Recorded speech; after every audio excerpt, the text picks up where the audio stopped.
Welcome to A1 TV Telugu news. ఇవాల్టి bulletin చూద్దాం. విజయనగరం జిల్లా మెంటాడం మండలం బిరసాడ వలస గ్రామంలో దుర్గంధం వెదజల్లుతున్న కోళ్ల ఫారంను తొలగించేందుకు కలెక్టర్కు లేఖ రాస్తానని ఎంపీడీఓ భానుమూర్తి గ్రామస్తులకు హామీ ఇచ్చారు. 14వ రోజు రీలే నిరాహార దీక్ష కొనసాగుతున్న శిబిరం వద్ద ధర్తీ అబ్జాన్ భగీరథ అభయాన్ అవగాహన కార్యక్రమం నిర్వహించారు. గ్రామస్తులు దీక్ష విడిచిపెట్టి రాకపోవడంతో ఎంపీడీఓ శిబిరానికి వచ్చారు. కేంద్ర పథకం ద్వారా గృహ నిర్మాణాలు, రోడ్లు, తాగునీరు వంటి సౌకర్యాలు అందుబాటులోకి వస్తాయని వివరించారు.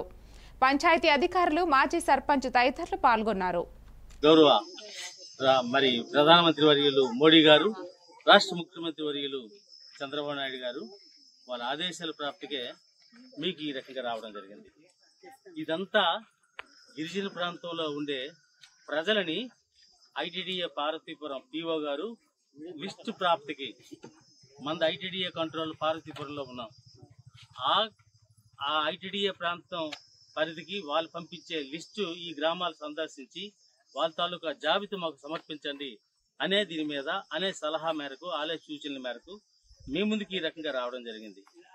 మేము అదే షెడ్యూల్ సిద్ధం చేసుకొని రోజుకు ఒక 4 గ్రామాలు పర్యటించి ప్రజలు ఎలాగున్నారు, సుఖశాంతులుగా ఉన్నారా, బాధలతో పడి ఉన్నారా, కష్ట నష్టాల్లో ఉన్నారా అనే దీని మీద వాళ్ళు ఏ రకంగా ఆదుకోవాలి, ప్రభుత్వం తాలూకా పథకాలు ఏ రకంగా ఉంటున్నాయి, మరి మొన్నే అమ్మఒడి ఏ రకంగా పడ్డది, తల్లికి వందనం ఏ రకంగా పడ్డది, దాన్ని సద్వినియోగం చేసుకుంటున్నారా, ఇంకా పడలేని వారు ఇంకా ఎవరైనా ఉన్నారా అనే దీని మీద మేము తెలుసుకొని ప్రభుత్వానికి వినతి పత్రం ఇవ్వడానికి ఈ రకంగా రెడీగా ఉన్నాం.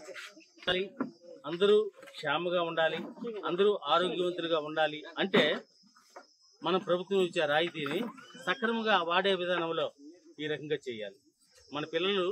మన పిల్లలు కూడా సక్రమంగా చదివించే ఏర్పాటు ఈ రకంగా చేయాలి. ప్రభుత్వం ఇచ్చే రాయితీని సక్రమంగా వాడుకునే విధానంలో ఈ రకంగా తల్లులు ఈ రకంగా ఉండాలి.